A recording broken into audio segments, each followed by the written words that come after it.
A school is destroyed, and future doctors and engineers and teachers are never trained. A hospital is destroyed, and the sick die, and diseases spread.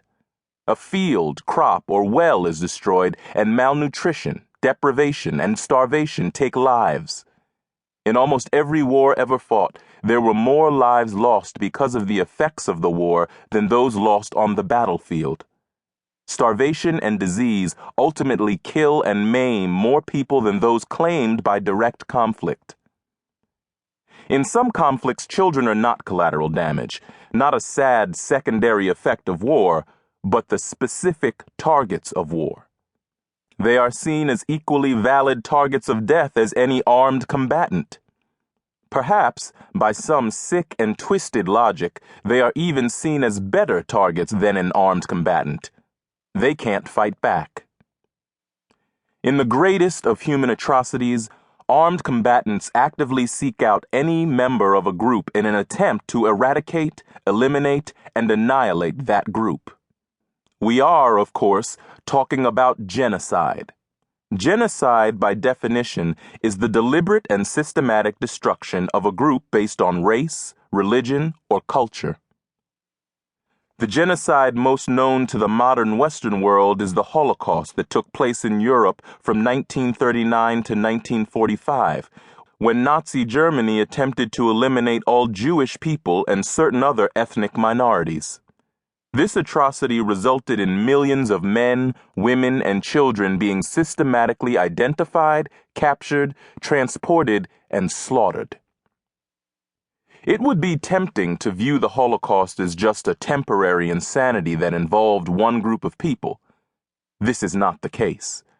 Within the last 100 years alone, genocide has taken place in Armenia, Cambodia, Rwanda, Yugoslavia, Russia, the Sudan, and China.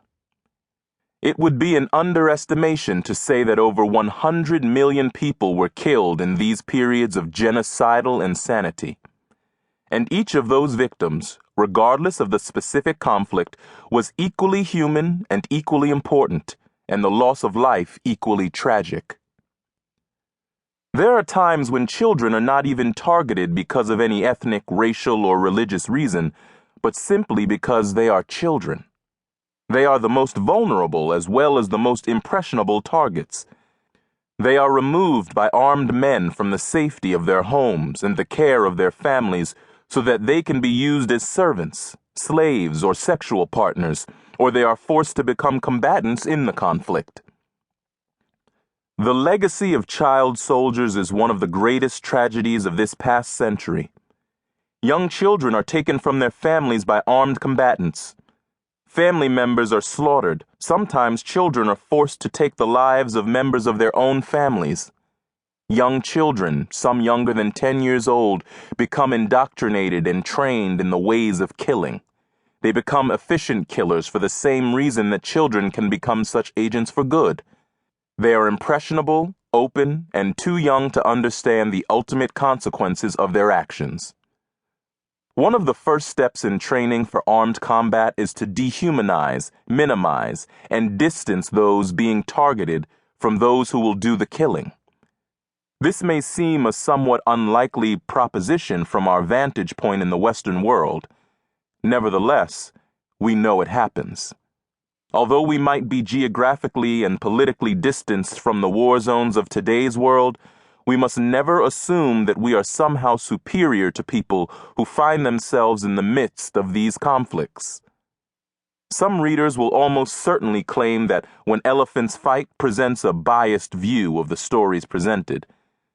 Despite our best efforts to present the full picture, this is an inevitable reality. These criticisms will be founded not so much on the validity of our efforts as on the personal passions that these conflicts arouse. And, equally certain, since we view our world through the eyes of our own personal history, some of this criticism will be valid. We acknowledge that we enter this project with a clear and stated bias. This bias is best put into words by former United States President and humanitarian Jimmy Carter. War may sometimes be a necessary evil, but no matter how necessary